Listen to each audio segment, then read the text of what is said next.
আজ হলো ৩রা ফেব্রুয়ারি, অর্থাৎ সরস্বতী পুজো। আর আমাদের কাছে আগে সরস্বতী পুজো মানে ছিল কোচিংয়ের পুজো, স্কুলের পুজো, পাড়ার পুজো।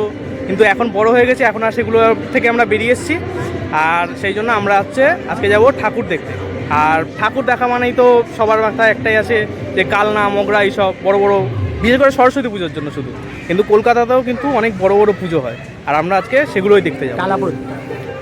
আগে আমরা পাড়ার দুটো পুজো দেখবো, পার্কের পুজো দুটো দেখবো, দেখে দেখো। আর তার মধ্যে এখন হচ্ছে শীতকাল। আর আগে কি ছিল সরস্বতী পুজো? শীতকাল মানে সরস্বতী পুজো মানে ছিল হচ্ছে সেই একদম ভোরবেলা উঠবো, ঘুম থেকে উঠে ঠান্ডা জলে স্নান করবো।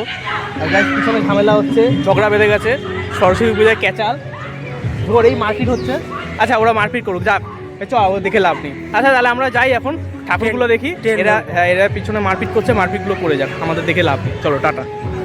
সবার প্রথমেই আমরা চলে এসেছি স্বামী বিবেকানন্দ উদ্যানে। আর এখানে কিন্তু পুরো প্যান্ডেলটাই কিন্তু মানে গামছা দিয়ে খুব সুন্দর করে সাজানো হয়েছে, এবং সাথে কিন্তু ফেব্রিক দিয়ে বিভিন্ন দেবদেবীর ছবি আর বিভিন্ন নকশাও আঁকা হয়েছে, যেটা সত্যিই খুব ভালো লাগছে।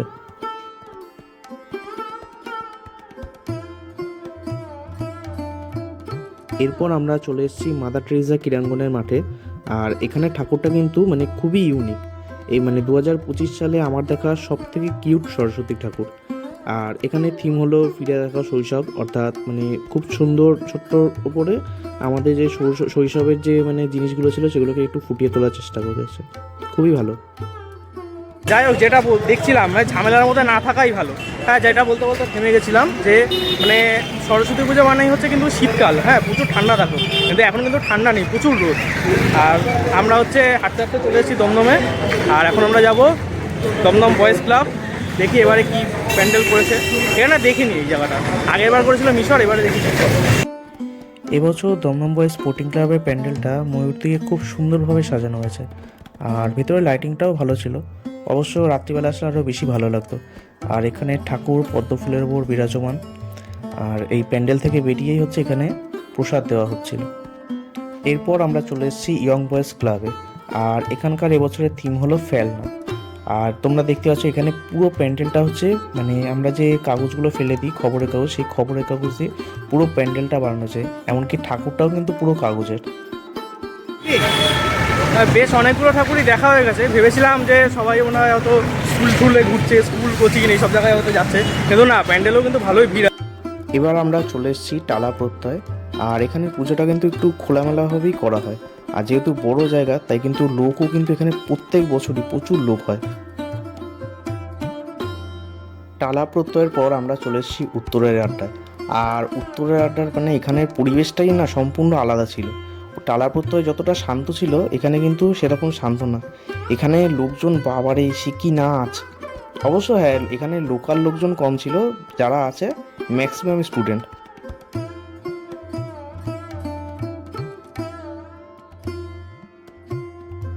উত্তরের আড্ডা থেকে বেরিয়ে আমরা চলে এসেছি অগ্রণী সঙ্গে। আর অগ্রণী সঙ্গের মানে প্যান্ডেলটা সিম্পল করলেও এখানে কিন্তু ঠাকুর আর লাইটিং কিন্তু খুব সুন্দর করেছে। দেখো, সরস্বতী ঠাকুর হলো বিদ্যার দেবী, আর সেই জন্য কিন্তু সমস্ত শিক্ষা প্রতিষ্ঠানে সরস্বতী ঠাকুরের পুজো করা হয়। আর এটাই এতদিন জানতাম, কিন্তু মানে এর বাইরেও যে মানে সরস্বতী পুজো এত বড় করে পালন করা হয়, তা আবার কলকাতাতে, এটা হচ্ছে মানে এই বছর আমি প্রথম জানলাম। যদিও এই বছর প্রথমেই বেরোলাম। এর পাশাপাশি কিন্তু আরও দুটো বড় বড় ঠাকুরও বানানো হয়েছে। একটা হচ্ছে শিবাজি সংঘ, আর একটা হচ্ছে বাগবাজার রবীন্দ্র সংঘ।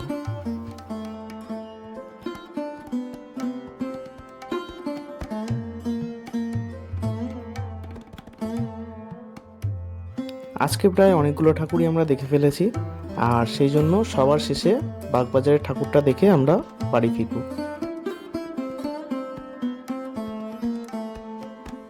সরস্বতী পুজো মানে কারোর কাছে শান্তি, কারোর কাছে আবার উল্লাস, কারোর কাছে আবার পার্কে বসে আড্ডা মারা, আবার কারোর কাছে ঘুরে ঘুরে ঠাকুর দেখা। আমরা ঠাকুর দেখতে খুব ভালোবাসি, আর সেই জন্যই বেরিয়ে পড়েছিলাম। যদিও অনেকগুলো বন্ধুকে বলেছিলাম, কিন্তু কেউ এলো না, তাই অবশেষে প্রত্যেকবারের মতন আমরা দুজনই বেরিয়েছি। আর আজকে যে কটা ঠাকুর দেখেছি, সব কটা ঠাকুরই তোমাদেরকে দেখালাম। তো আমাদের ঠাকুর দেখা কমপ্লিট হয়ে গেছে। হেলথের মাঠ থেকে শুরু করেছিলাম, আবার হেলথের মাঠেই চলে এসেছি। যাই হোক, ভিডিও শুরুতে যেরকম বলেছিলাম যে মানে কালনা মগরা এইসব জায়গায় যাওয়ার দরকার নেই, কলকাতায় অনেক ভালো ভালো ঠাকুর হয়, অনেক বড় বড় পুজো হয়। যদি আমরা জানতাম না, এটা আমাদের প্রথম না, এটা দ্বিতীয় বছর। যাই হোক, ভালো ভালো পুজো করেছে, কিছু কিছু ভালো লেগেছে, কিছু কিছু খারাপ লেগেছে। যেরকম কয়েকটা জায়গায় হচ্ছে দেখিয়েছিল বেশ বড় বড় সরস্বতী ঠাকুর, কিন্তু ওগুলো বড় ঠাকুর লাগলো না। যাই হোক, বেশ ভালো ভালোই করেছে। তো যারা যারা অত দূরে দূরে ঠাকুর ঠাকুর না দেখে কলকাতাও দেখতে পারো, কলকাতা পুজো বেশ ভালোই হয়। যাই হোক, পরের বছর হয়তো আরও অনেকগুলো দেখতে পারবো। এই বছরের মতন এইটুকুনি কি, সরস্বতী পুজো শর্টেজ। চলো দেখা হবে আবার পরের ভিডিও।